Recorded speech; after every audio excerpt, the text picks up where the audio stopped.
Tere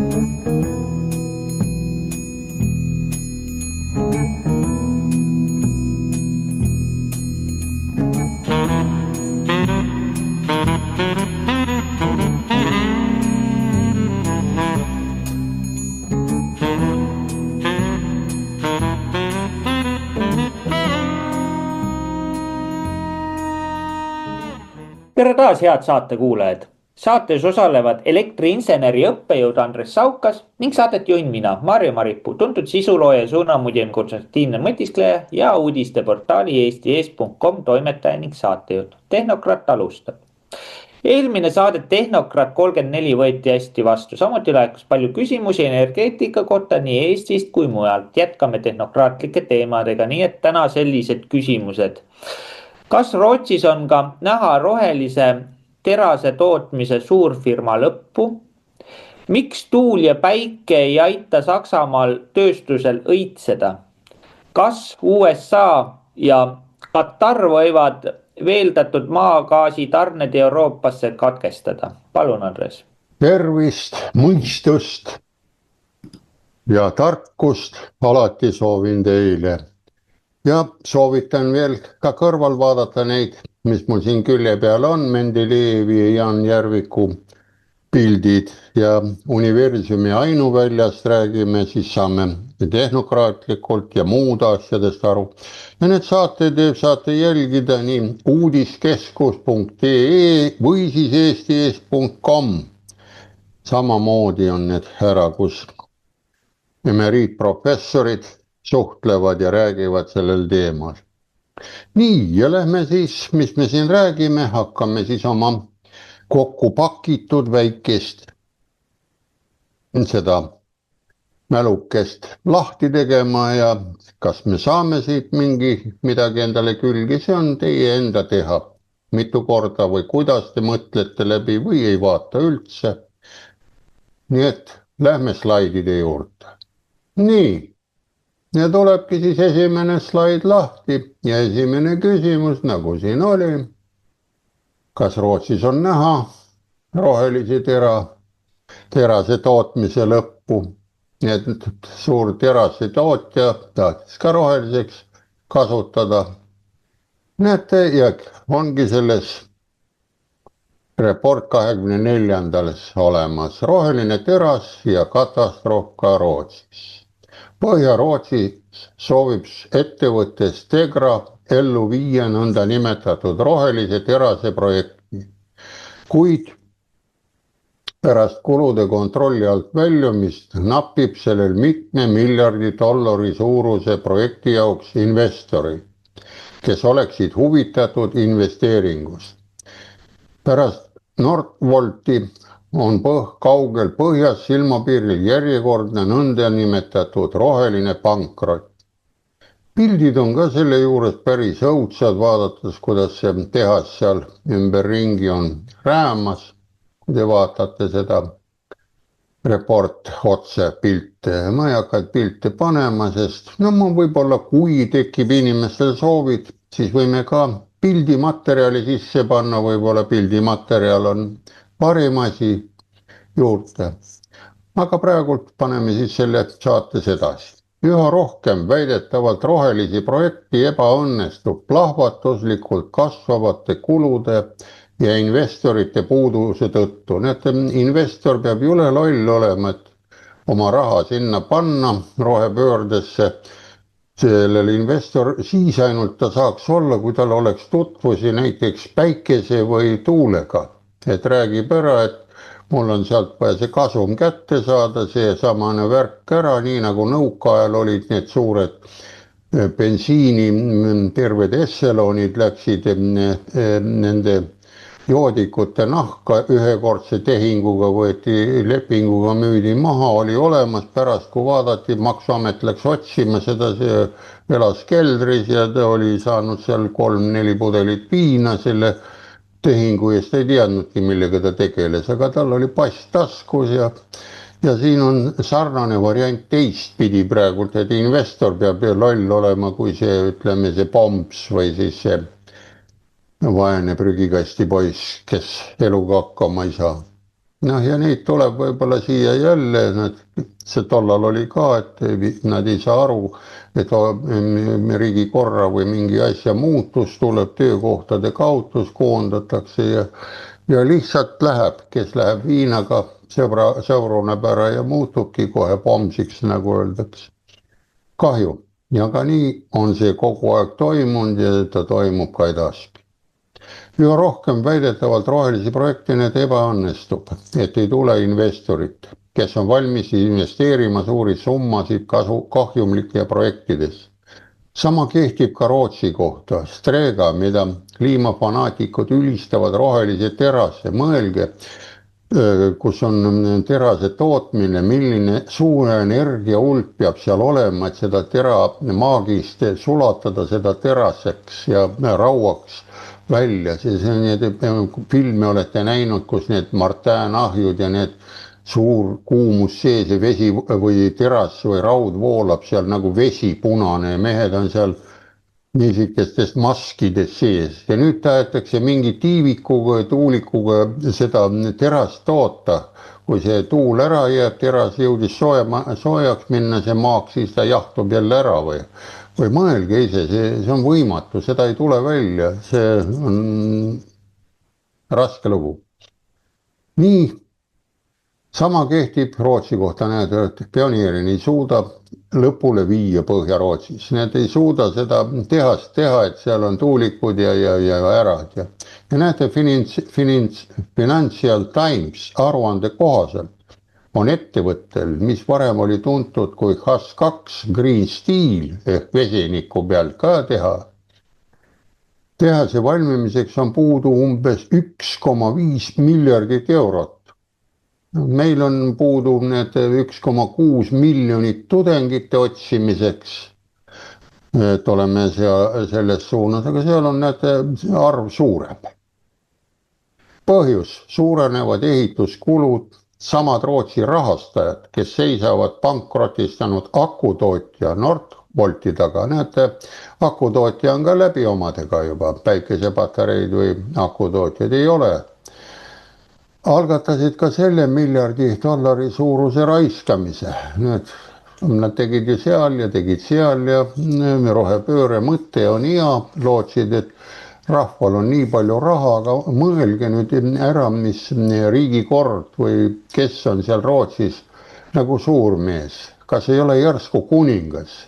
Kui kuningas ka teeb silma lahti ja ei tuku kogu aeg, ta ütleb, aitab küll poisid. Sinna mina ei anna teile raha enam. Parlamendid, värgid võivad seal olla, aga kuna on kuninga võim väga pikka aega olnud, siis kuningas on ikkagi parlamendist üle. Tema sõna on ikka jääb ära, võite siin vaielda või mitte, vähemalt auväärne on ta ikkagi. Ja algatasid ära. Nüüd ähvardab maksejõudlust ka Stegrat, näete. Seesamane tehas, metallium. 6,5 miljardit eurot, mille andsid tööstusperekonnad. Vaadake, perekondi on küll tööstus, ära ilusti ütleb firmad, aga perekonnad. Agnelli, Maerski, Wallenberg, aga ka ettevõtted nagu Mercedes-Benz, Siemens, Scania, kõik olid seal sees portsuga. Ja nemad ei taha ka enam anda millegi pärast. Ja rahval ei ole ja ju siis asi liigub, näete. See on päris huvitav asi, kui palju siin need asjamehed on tegevuses. Nii, lähme siis edasi. Näed, ja ka Singapuri riiklik investeerimisfond Ixius Klimat Grupp ja Rootsi investeerimisfirma Altor Microsoft Rootsi pensionifond. Näete, pensionifondid on kõik seal puntras. Ja meie siin räägime oma pensionifondidest, et kuhu see raha nagu kaob, pensionärid saavad kusagile pensioni ajaks mingid summad, aga näete, kui nad on ka hädas, ei jätku seal pensionit midagi. Ja näete, Prantsuse investor ka veel Y24 on tõenäoliselt kadunud. Need enam ei tule. Nad ei ole pankrotis, aga raha ei anna. Vaadake, kui palju Tegelinskid olid selle börsi laua taga ja kõik lasid varvast umbes. Nii. on jõutud järgmise kliimaprojekti. Näete, on juba kliimaprojekt, aga seadusi tuleb ka võtta mitu tükki. Ja vesinik elektrolüüs pole Rootsis samuti kasumlik. Näidake mulle kohta, kus see kasumlik on. Ühes kohas on ainult Ameerikas Floridas on väga palju neid vesiniku tanklaid, seal ikka sõidavad need ringi. Aga ma arvan, et need ka varsti ei viitsi sõita, sest seal on soe olek, aga Rootsi on ikka jahe ka. Nii, näete. Nii lüüs, kuigi väidetavalt peamised finantseerijad korraldanud uue rahastamisvooru ja saanud juba €1 miljard kohustusi, need kohustusi saavad kogu aeg juurde, aga raha ei saa kusagil. Ei taha USA suurpank Citigroup enam kanda nüüdseks tohutut finantsriski ja otsib juba väljapääsu. Näete, et ta ei ole veel kõiki rahasid ka üle kandnud, aga nii palju on neid kohustusi juba. Selle projekti igakuused kulud ulatuvad umbes 280 miljoni euroni. Ilma uue kapitalita pole selle aasta lõpuks enam raha. Nii et aasta veel on meil jäänud kuukene või. Aga kes tahab rohkem raha süstida, kui pole isegi selge, millal terasetehas üldse tööle saab hakata. Näete, teda ehitatakse, nii et soovitan seda pilti vaadata, see on kole pilt, seal ümberringi plats on sile ja keskel on midagi ehitatud. Eks ta annab sarnase variandi välja nagu see Hanikivi tuumajaam Soomes, mis jäi pooleli, meie Eesti firma Maru ehitus ehitas kõik need olmehoonete kompleksid, sööklad ja kõik valmis, aga reaktorihoone, mis pidi tulema sealt Venemaalt, see jäi pooleli, see variant on sama, seal seisak ja kas lastakse siis see olmehooned ära külmuda, ma kahtlen muidugi selles, et ootavad energeetikud, et lõpeks siin see Ukraina jama ära ja saab kõik need väravad jälle ja suhted jälle lüüa ja inimene saaks süüa, juua ja elada.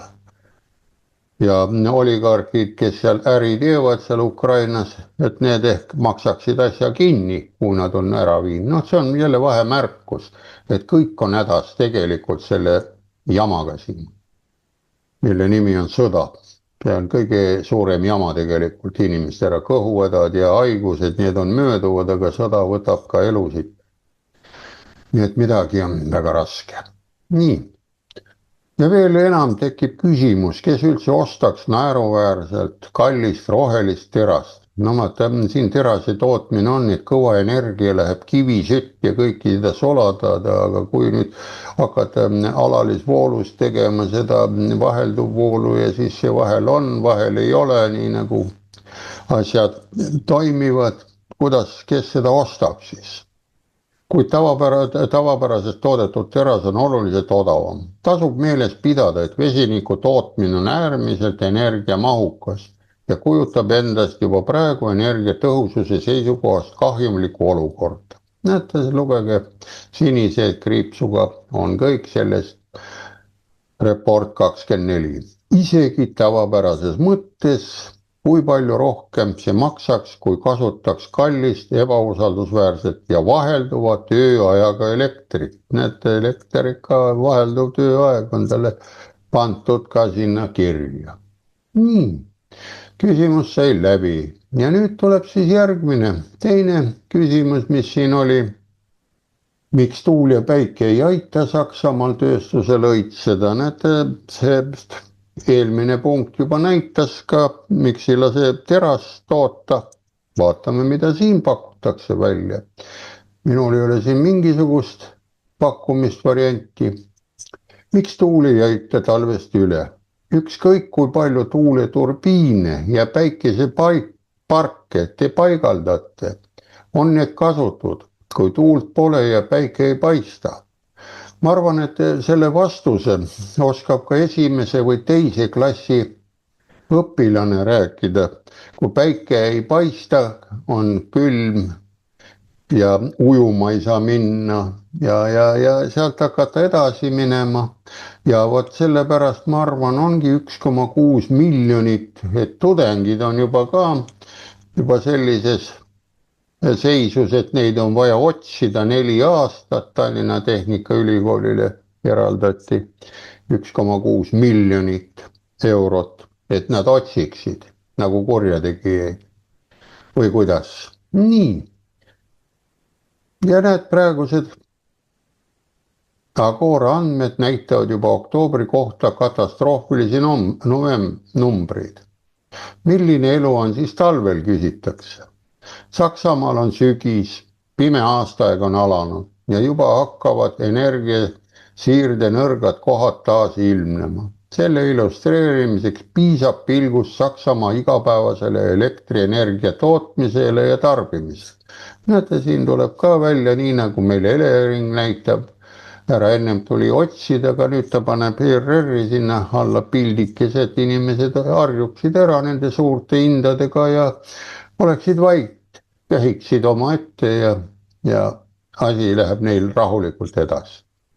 Oktoober on olnud mitmekesine. Pärast kuu esimesi 3 päeva, mis olid päikesepaistelised, kuid üsna tuuletud, rahuldati nõudlus tipptundidel, kuid öösel tuli elektrit importida. Impordivad Prantsusmaalt ja Hispaaniast. Näete, siin ütleb ilusti ära, mida mul ei ole vaja siin öelda, et vaadake või näete, aga selline sõna on kasutusel, et tähelepanu juhtida. Ja novembrist veebruarini, näete, sama mõte on jälle, meil on ka samane aeg. Meil aasta kõige vähem päikesepaistelisi tunde, langeb päikeseenergia tootmine päeva jooksul veelgi. Need on ka kuud, mil on vähe tuult ja pikad vaikse pimeda ilmaperioodid. Ja mis siis? Siis peab Saksamaa importima veelgi rohkem elektrit suure hinnaga. Vaadake, siin oli uudis ka hiljuti, et enamus praegult Eesti ka impordib Soomest seda elektrit, sest meil nagu ei jätku või kuidas see on. Ja lootma, et teistel riikidel, nagu näiteks Prantsusmaal või Belgias, on piisavalt tavapärase elektritootmisvõimsust nõudluse rahuldamiseks. Näete, jällegi kasutan sõna näete, et peab lootma. Lootus sureb viimasena, endal ei ole ja kui nendel ka ei ole, ega nendele, kui ei ole, siis ei ole ka sealt midagi võtta. Kuidas need vanasõnad on, et ei võta ka sealt, kus teda ei ole.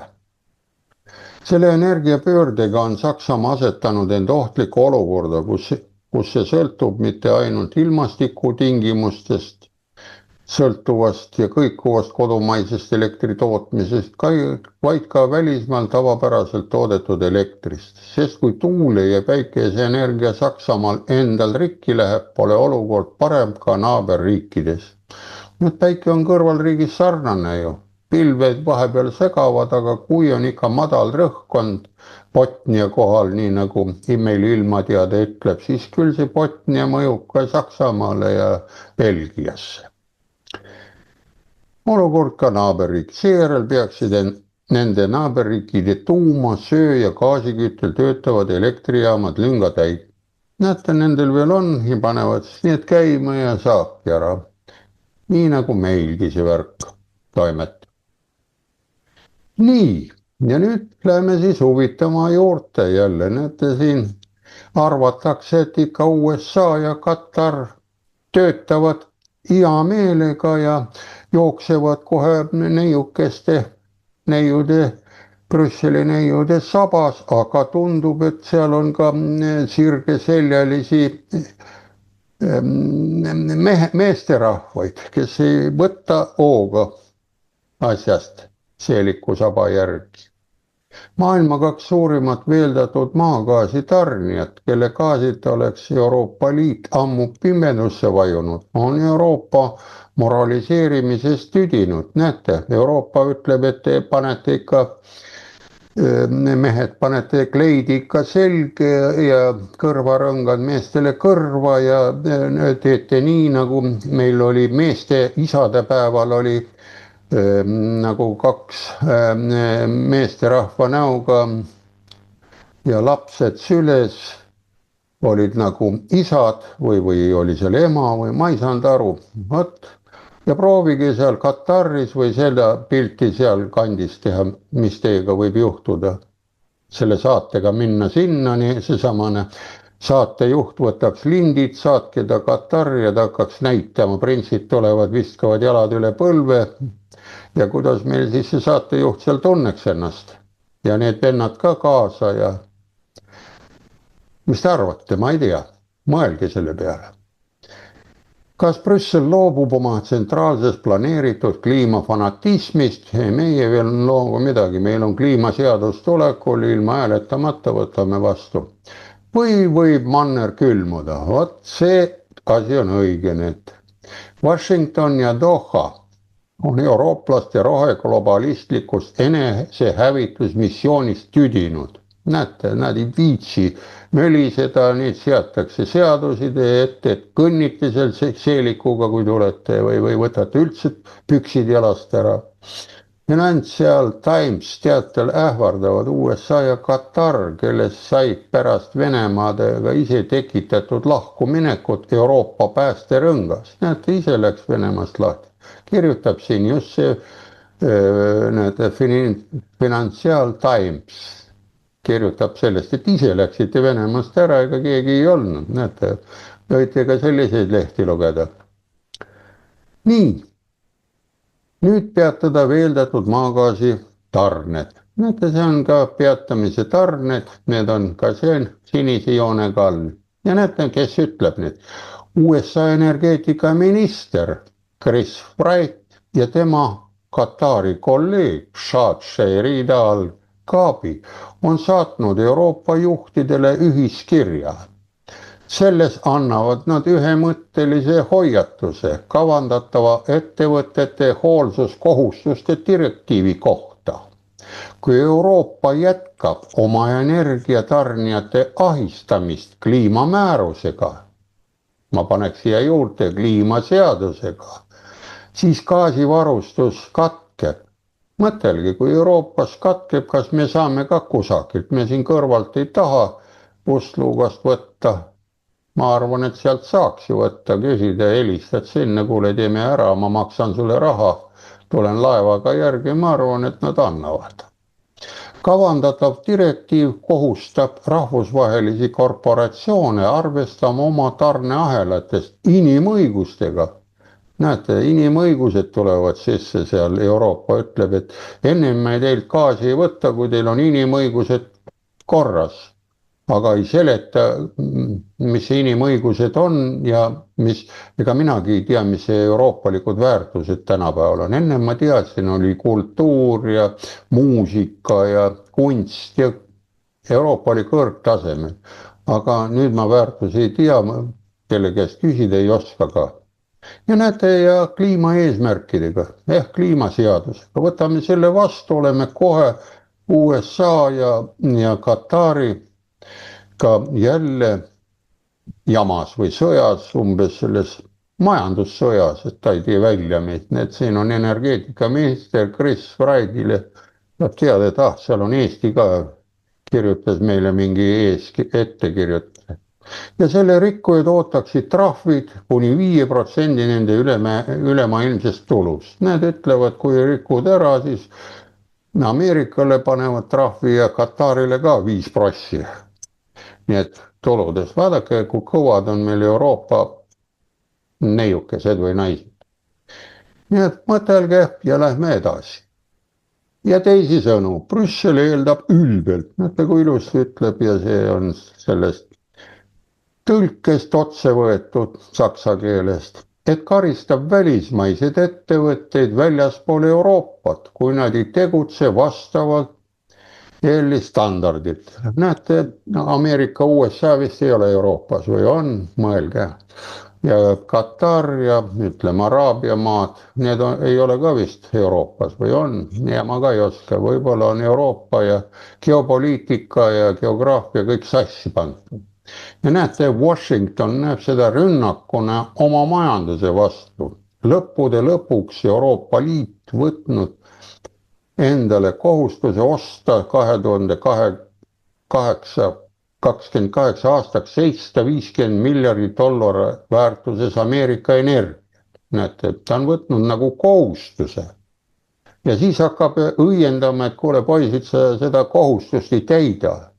Vaadake, see on väärikas värk, nii nagu võib-olla Euroopa väärtused on, vanasti oli sõna, kui mees annab sõna, siis ta peab sõna, aga seal vist on munadeta mehed eesotsas ja kui mees annab sõna, siis ta võtab sõna tagasi või kuidas see värk on, nii et proovige mulle seletada. Ja näete, siin ütleb nüüd ilusti ja nüüd ähvardab Brüssel seda lepingut õõnestada. Ja Katari energeetikaminister, meil ei ole vist, meil on küll, on kliimaminister ja energeetika, meil on kõik koos, eraldi ikka. Et ei saaks kedagi kinni või panna, aga kui on mingi jama tuleb, mõlemad seotakse ühe köiega, saab seljad selja vastu kinni siduda, kui on. Kõik võimalused on sõjas olemas. Nüüd ähvardab Brüssel seda lepingut õõnestada. Nii, Katari energeetikaminister nüüd jälle siin ütleb sedasi, teistpidi jälle vastu. Al-Kaabi oli veel selgem.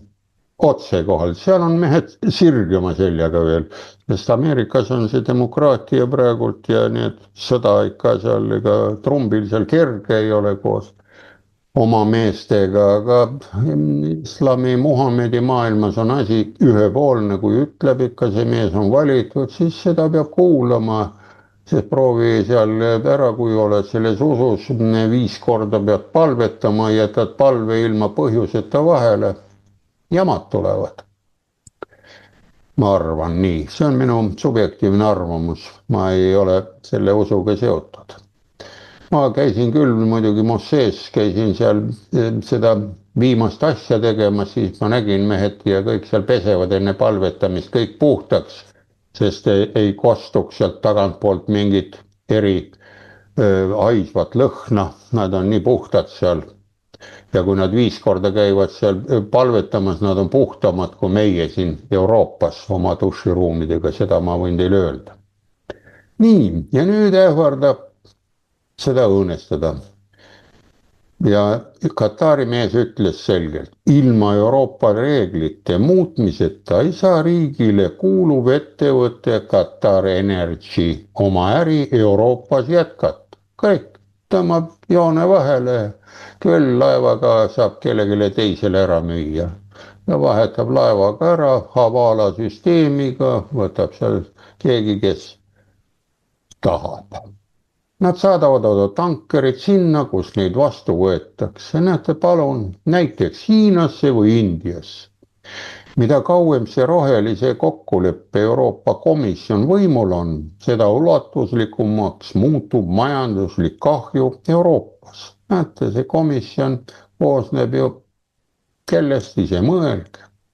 See sama manner, mis kunagi tööstusrevolutsiooni algatas, on nüüd muutumas nende tööstusharude hauakaevajaks, mis vastutasid tänapäevani valitseva suhtelise õitsingu eest. Näete siin, ma võin natukene lisada, siin ongi vist euroopalikud väärtused, mingi osa on, kuna ta oli õitses, ta oli tööstusrevolutsioon, inimesed tegid eesrindlikult tööd, aga nüüd enam nagu ei ole seda. Ja näete, õitseng kas kaob või mitte. Tuleme suurele ekraanile ja mõtelge nüüd ise.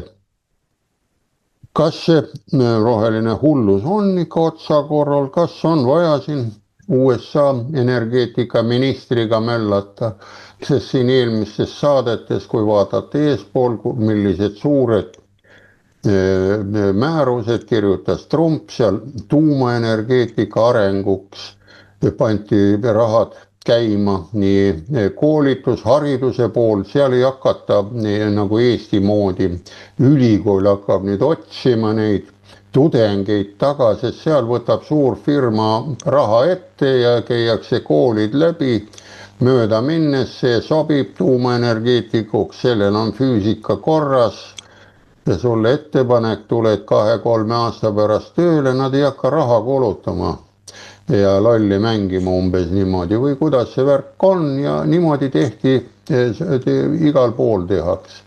sest minust ei tule mitte kunagi maalikunstnikku, te võite mind peksta või surnuks, ei õnnestu. See mul ei ole käpas ja ei saa teda kuidagi käppa laulda, ma ka jörisen, nii et igalühel on oma amet ja oma anne ja vot see tuleb leida üles ja see rakendada, see hakkab perekonnast ja koolist. Istub, ütleme, on need perekonna nõuanded, kui on nende vanemate koosolekud koolis ja seal seletatakse ära, kuule, sinu laps on muusikaandega, sinu lapsel on need laul, hääl on hea, sinu lapsel need on matemaatika heal, ega see ei halvustata.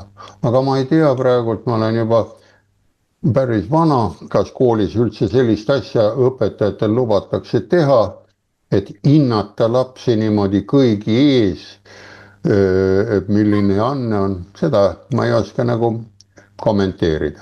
Mida sina arvad nende Katari ja Rootsi terase tootmise kohta? Saame roheliselt seda terast? no jah, ütleme nii, et ma kardan kõik, mis on nagu seotud igasuguse rohepöörde ja niisuguse hullusega, ehk siis selle rohesotsialismiga, et need on kõik on niisugused utoopia valdkonda kuuluvad asjad. et ma siin kuulasin seda teist küsimust, et miks tuul ja päike ei aita Saksamaal tööstusel õitseda. no minu arvamus on see, et see roheenergia on nii-öelda ideaaltingimustel oleks ta mõistlik, kui maakeral oleks, terve maakera oleks samad tingimused nagu ekvaatoril ja päike oleks kogu aeg seniidis. aga paraku on see, et näiteks Saksamaa ju on nii-öelda parasvöötmes. jah, ta ei ole küll nii jahe ja nii külm kui meil Eesti või Soome või Rootsi on, aga ta on ikkagi parasvööde. ja noh, nii palju, kui ma olen uurinud nüüd tuulikumeeste käest ja kes on siin vanad arendajad, siis nemad on rääkinud seda, et kogu see roheenergia tootmine toimiks siis väga hästi, kui terve planeet nii-öelda pannagi tuulikuid ja päikeseparke täis ja tekib siis nii-öelda võrgustik, ülemaailmne võrgustik. ehk siis seal, kus kohas tuul ei puhu, siis teisel pool jällegi tuul puhub ja sama teema on siis päikesega. aga seal on üks väga suur aga, see on teostamatu, sellepärast et tulevad nii-öelda keskkonnakaitsenõuded tulevad vastu, sa ei saa tervet maakera toppida täis tuulikuid ja päikesepaneele, et see on teostamatu. ja paraku, kui on poolik lahendus, siis asjad ongi nässus ja see lihtsalt ei toimi. see lihtsalt, see on võimatu, seda ei saagi teostada. ja kõige pullim ongi see, et Eesti ikka raiub seda rohepoliitikat, mis on sisuliselt on surmale määratud ja ma ei kujuta ette, lihtsalt rahva raha kuhugi jälle hundikurku loopida asja eest teist taga ja kasu meil sellest ju lõpuks ei ole, elektrit meil ikka ei ole. aga siinkohal lähme küsimustega edasi. Kas tuumaenergiast loobumine on Saksamaa kallim viga läbi aegade? Kas Saksamaal on ka mõni tuuleturbiin alla kukkunud? Kas Venemaal kehtestatud sanktsioonid on Hiinale kingituseks? Palun, Andres.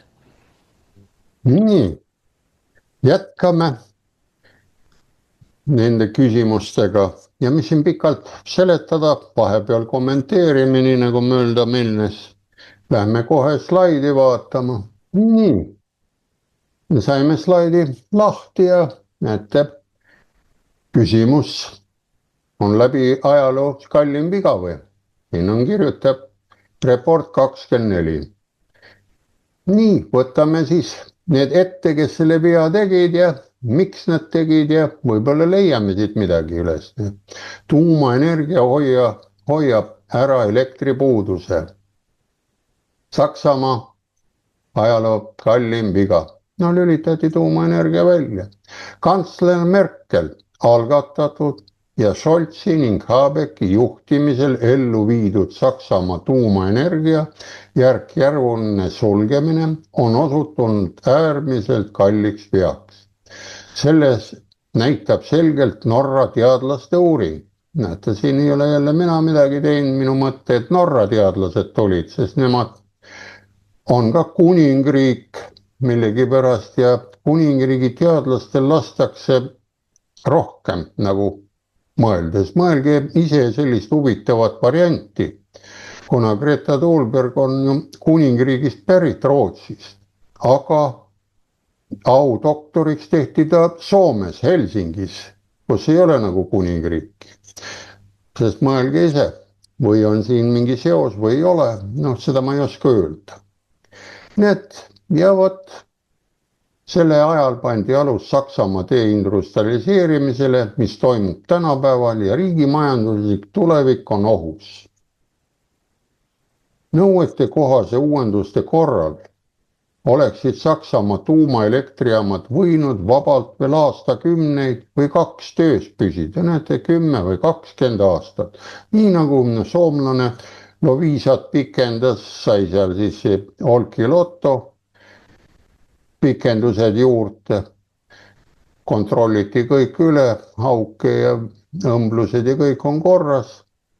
Ja vastutavad poliitikud, need siin ei hakka neid tähti kokku lugema, otsustasid aga loobuda igasugusest ratsionaalsest energiapoliitikast ja viia Saksa Liitvabariigi majanduskatastroof. Need ütlevad ilusti arvamuses. See, mille algatasid Angela Merkel ja mille pitseerisid Olav Stolz ja Robert Habeck, on osutunud enese tekitatud haavaks. Need lõikasid endale veeni või kuhu, need ütleb haav. Alates 2002. aastast on tuuleturbiinidesse ja päikesepaneelidesse ja toetustesse pumbatud ligi 700 miljardit eurot. On ju suur number. Ja tulemus küsib. Kallim elekter, kasvav sõltuvus välismaisest impordist ja kliimaalarmistide pidevalt viidatud CO2 bilanss pole paranenud. Need on räägitud, et CO2 paraneb kohe see ära, aga seda ei tohi parandada. CO2 on ju taimedele vajalik, teda on vastav protsent on looduses, kui ta väheneb või suureneb, hakkab kohe asi toimima. Suureneb natukene, hakkab loodus läheb lopsakamaks, väheneb, aga ta ei tohi kõvasti suureneda ega kõvasti väheneda. Siis on asi hapu, ütleme nii. Nii, ja näete siin need arvutused Norra poiss, tema ei oska seda Norra sõna kokku lugeda, nii Emblemsbergi või. Arvutused näitavad, et tuumaelektrijaamade jätkuv töö oleks andnud umbes 180 teravatt-tundi stabiilset elektrit aastas. Näete, 2 korda rohkem kui tuule- ja päikeseenergia kogutoodang praegu. Näete, kui oleks need säilitanud, pane see tuuleenergia poisid kõrvale, no juurde tulnud, jätad vabalt need tuulepoisid seisma või. Reaktorite strateegilise moderniseerimisega oleks Saksamaal võinud olla üks odavamaid ja usaldusväärseid elektrienergiaallikaid Euroopas. Selle asemel suleti töötavad reaktorid ja asendati gaasimpordiga Venemaalt ning seejärel Norrast, Ameerika Ühendriikidest, Katarist ja teistest riikidest. Need eelmises loos oli see siis Katari värgid, kui vaatasite. Kuidas seda ka ei vaataks, pole energiapööre mitte ainult tupiktee, vaid ka majanduslikud ja sotsiaalselt kahjulik eksperiment. Ettevõtted ja kodanikud maksavad nüüd äärmiselt kõrgeid energiahindu, samal ajal kui varustuskindlus kannatab üha enam. Tuumaenergia järk-järguline sulgemine on osutunud saatuslikuks ja ennekõike kalliks veaks, mille eest peab nüüd maksma laiem avalikkus. Veelgi enam kannatavad tänapäeva lapsed, kui nende vanemad kaotavad tehaste ja sulgemise ja ümberpaigutamise tõttu töö ning hiljem ei leia nad tugeva majandusliku aluse puudumise tõttu isegi mõõdukalt hästi tasustatud tööd. Näete, kodutud hakkab tekkima ja tööd ei ole, siin rääkisime just ka eelmiste punktide ja saadete juures, et tekivad töötud, kes läheb viina lõksu, peretülid ja nii edasi, mis olid meil ka siin 90-ndatel. Et oli töö, oli kolhoosid, sovhoosid ja kohe põmm 1. detsembrist ühel aastal, oli see 92 või mis seal oli, enam ei olnud vaja tööle minna, ei olnud vaja midagi teha ja läksid kõik asjad müüki. Ja tekkisidki meil siin need töötute armeed ja nii edasi, nii edasi. Nii et kordub ajalugu on selline konstant, nagu ma ütlen. Nii, ja nüüd on teine küsimus, kas on ka mõni tuuleturbiin alla kukkunud? Näete, tuuleturbiini pea kukkus 125 meetri kõrguselt põllule, tuli otsast ära. Münsterlandi, Nordheim, Westfalen, Havibeki lähedal kaotas tuuleturbiin oma pea ja labad. Esmaspäeva hommikul umbes kell 10, et 28. oktoober 25 on see uudis, toimus kokkupõrge ja mitmetonnised osad kukkusid 125 meetri kõrguselt põllule. Põhjus on ebaselge. Näete, miks pärast see sealt ülevalt alla tuli. Sel ajal töötasid 2 tehnikut väidetavalt naaberturbiini kallal. Ja et nad olid teise tuuliku otsas. Muidu oleks selle kondliga ülevalt alla tulnud 125 meetri kõrguselt. Sõit oleks päris hea ja kiire olnud, aga ma arvan, et see oleks nende viimane sõit olnud. Liiga kõrge ja ei ole mingit pidurdusvariant, tuleb kolinaga raksuga alla. Mõelge, see on ikka kole värk. Meil on ka neid tuuleturbiinide remondimehi ja noored poisid seal üleval, ma ei tea, poliitikud seal ei käi, igatahes nad käivad tuuliku kõrval seismas või seisavad õpetajatega. See on poliitiku vastutus, aga turbiini otsas tuleb siis, saab see, kes saatis, vastutab töökaitse inspektori juures ka, millise karistuse saab ta aastaid või, et ta saatis mehed tööle. Kui nad kuulsid palju pauku. Kogu tuuleturbiini ülemine osa oli purunenud. Rusud kukkusid otse torni kõrval asuvale põllule. Arvatakse, et tegemist on Nordex N149 turbiiniga, mille rummu kõrgus on 125,4 meetrit. Õnneks keegi vigastada ei saanud. Rikke põhjus on siiani ebaselge. Coesfeldi piirkond lasti oma andbaasi kontrollida, et näha, kas piirkonnas on veel identseid tuulikuid, sama firma omasid. Näete, kui meil kukub ära, siis hakatakse vaatama, kas see on kehv auto või mis ta pidevalt lähevad rikki või. Niimoodi ka tehti õieti seal. Neid leiti kokku 3 sarnast tuulikut, sealhulgas hävinud turbiin. Ettevaatusabinõune suleti samale operaatorile kuuluvad 2 identset turbiini, uurida vaadata. Piirkonna madalama heitkoguse kontrolliamet annab kirjaliku korralduse nende turbiinide ajutiseks sulgemiseks. Need pandi ajutiselt kinni ja hakati uurima. Ja nagu meil ka, kui on uurimine, kas avaldatakse või ei avaldata, alla ta kukkus. Keegi surma ei saanud, korjatakse see risu ära ja viiakse see risu ohtlikud jäätmetena kuhugile metsa alla. ja ongi tehtud, sest ei ole ju veel kuulda olnud, et mingis riigis on avatud nende turbiinide ja johtlike jäätmete ladu ja kuidas neid kuhu viiakse ja kus nad ümbertöötlemisele viiakse. Mina ei ole vähemalt kuulnud autosi ja selliseid asju viiakse ikka ära ja taarat ja kõiki sellist plasttaarat.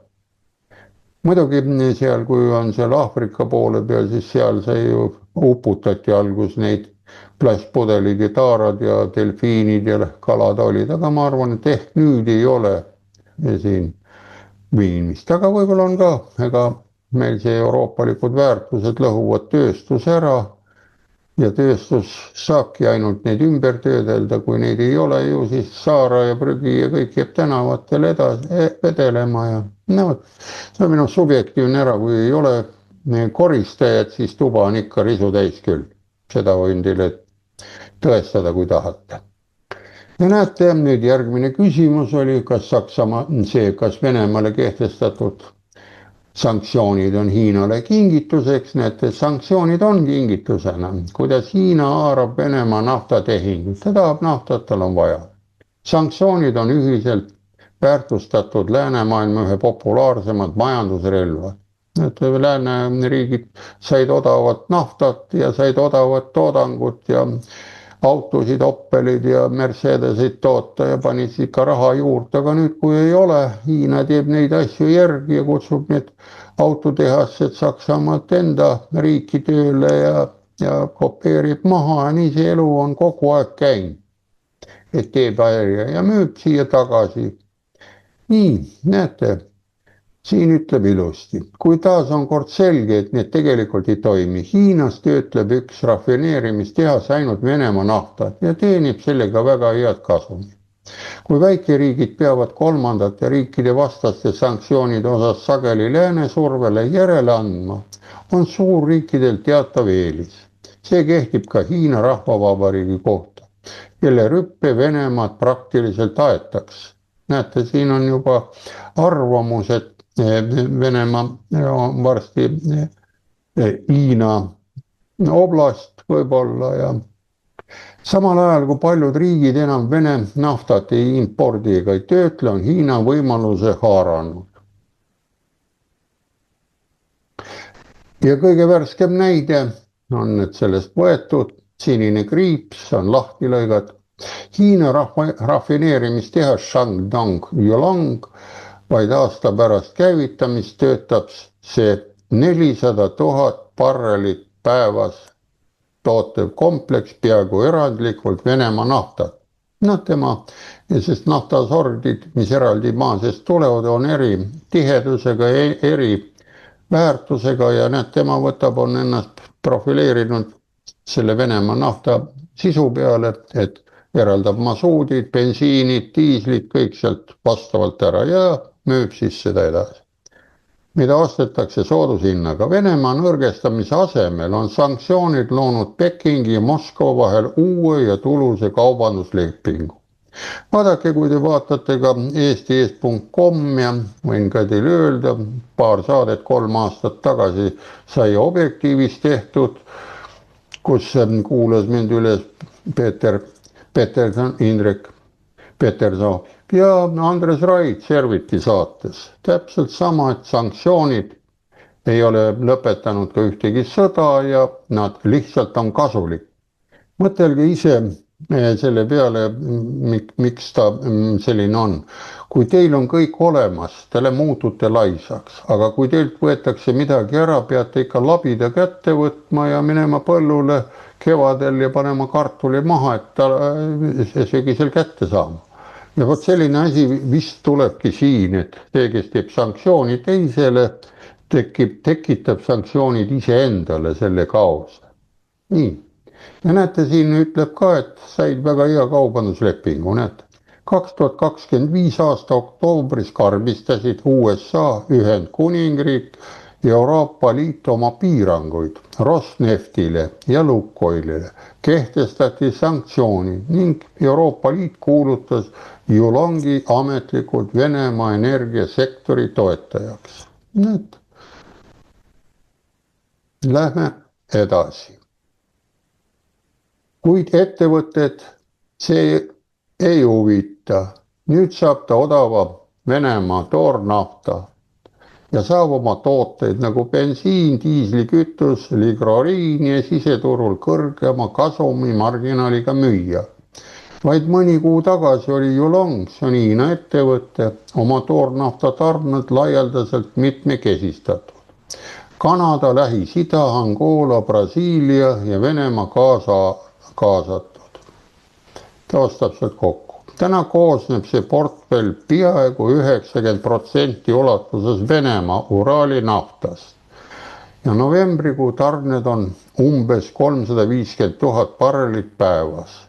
Ja Kanadaga, mis on toimunud, need Kanadasse ei tohi müüa. Ei anna Hiinale, sest Lähis-Ida jälle piiratud, Venezuela on piiratud. Maksete töötlemiseks liiga keeruline on Venezuela naftast saada. Venezuela on üks väga jõukas nafta poolest.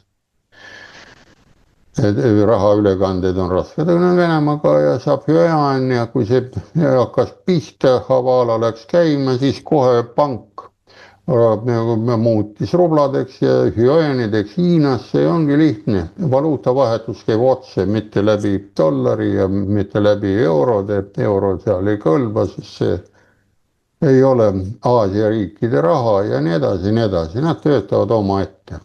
Ja vanad raha nimetused on neil paigas. Ja Eesti võiks ka mõelda selle peale, et Eesti kroon sobiks ikka tagasi võtta ja või mark, ükskõik, mark oli Saksa oma, sakslane võtab ja soomlane võtab ka oma. Ma arvan, et aastakümne pärast asjad on juba sedapidi, võib-olla. See on minu niiskene uimerdamine, sellepärast, et ennustajatel on selline komme, ta vaatab ajalugu ja ajalugu on konstant, 30 aasta tagant toimuvad väiksed muudatused, rahaväärtused ja nimetused muutuvad ja need öeldakse, lootus sureb viimasena, aga ta ei ole ära surnud, lootus ikka jääb, kogu aeg on alles, on jälle konstantne väärt. Nii et rafineerimistehase tegevustulemused on muljet avaldavad, Yulong töötab täisvõimsusel, need oli 90% raskusastmega ja selle teine nafta krakkimistehas, mille aastane tootmisvõimsus on 1,5 miljonit tonni, on nüüd ka töökorras, et tõmbab teise ka raginal selga. Nii et asjad liiguvad rahulikult edasi. Ja näete, naftakeemia tooted nagu etüleenoksiid, glükool voolavad Aasia niigi ülepakutud turule. Tavaliselt ohustaks see marginaale, kuid odav Venemaa tooraine annab Yulongile eelise. Näete, Venemaalt ta saab pool muidu kätte, sõbralikud suhted ja ta ei võta naabritelt midagi ja naabrid siis veavad veeldatud või kuidagi seda gaasi ja seda naftat ja ümbertöötlemiseks Euroopasse või kuidas see käib. Ja näete, Kanada ei taha ka võtta. Ja muidugi tekitab sõltumus Venemaa naftast ka väljakutseid. Varasemad raske Kanada toornafta, nüüd oli ta raske, venelasel on see sisu on tähendab kergema fraktsiooniga, kuidas need on. Ja kergemate Venemaa naftasortide, näiteks Sokol ja Espo, segud tuli välja vahetada. Gazprom Neft suudab aga tarnida raskeid naftasorte, vähendades samal ajal vajadusel kergemate naftasortide kogust. Venemaa katab Yulongi vajadused peaaegu täielikult. Pekingi jaoks on see pragmatism kui geopoliitiline õnnis. Näete, kellel on, ühel on paha, teisel on hea, nii see elu tasakaaluseadus töötab igal pool see ainuväli. Kui lääs oleks Venemaa integreerinud pärast külma sõja lõppu, nagu ta Venemaa tahtis ju Euroopa võrkudesse minna ja koostööd teha, siis oleks asi paigas olnud. Need. Peale pärast külma sõja lõppu, kui president Putin tahtis oma riiki NATO-sse astuda, ta oli ka G7 korraks momendis seest oli liige G8, oli ta sealt visati välja, ta läks siis minema ja näete. Ja kuid Washingtonis ja Londonis tagasi lükkamisega silmitsi seisis, oleks olukord täiesti erinev. Hiina võidab, lääs kaotab.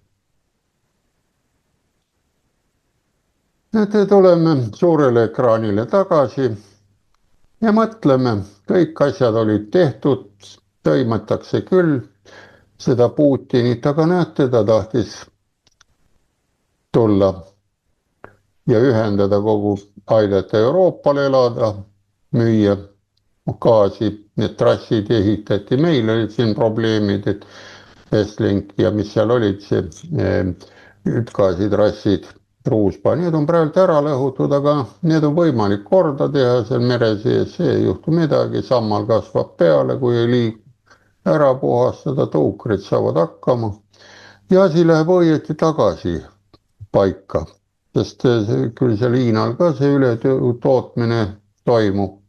Nii et praegult oleme sellises olukorras, aga mõne aja pärast oleme teises. Nii et mis sa arvad? Aitäh!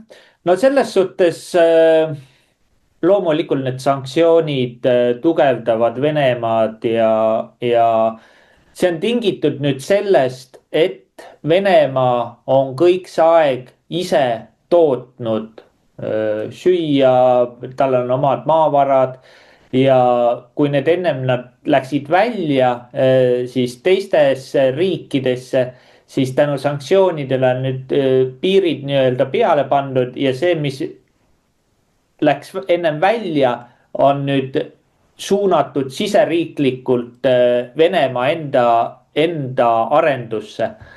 Ja tänu sellele Venemaa aina tugevamaks läheb, sest ta sisuliselt iseennast muudab tugevaks.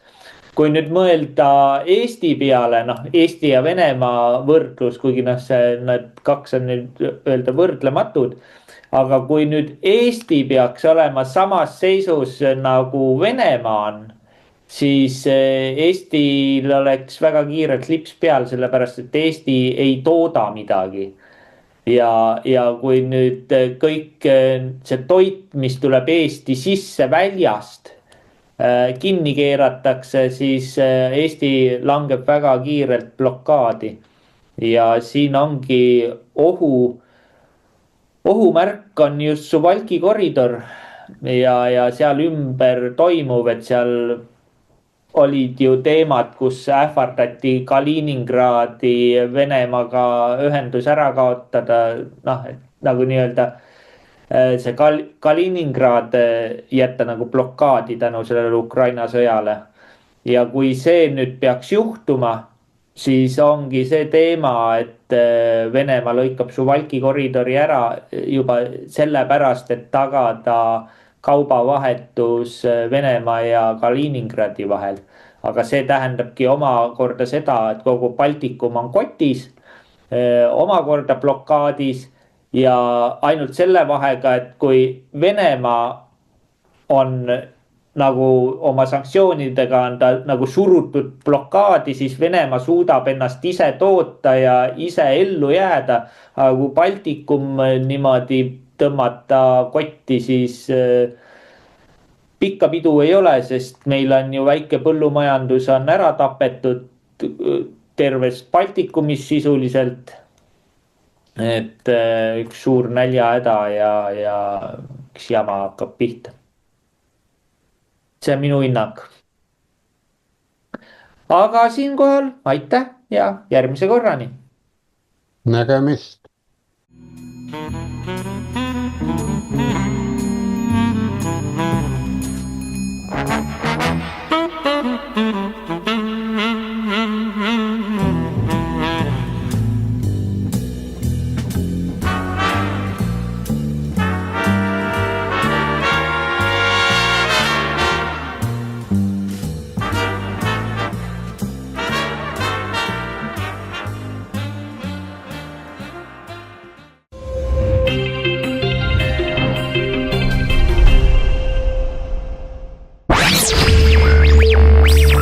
Meil on Eestile plaan B.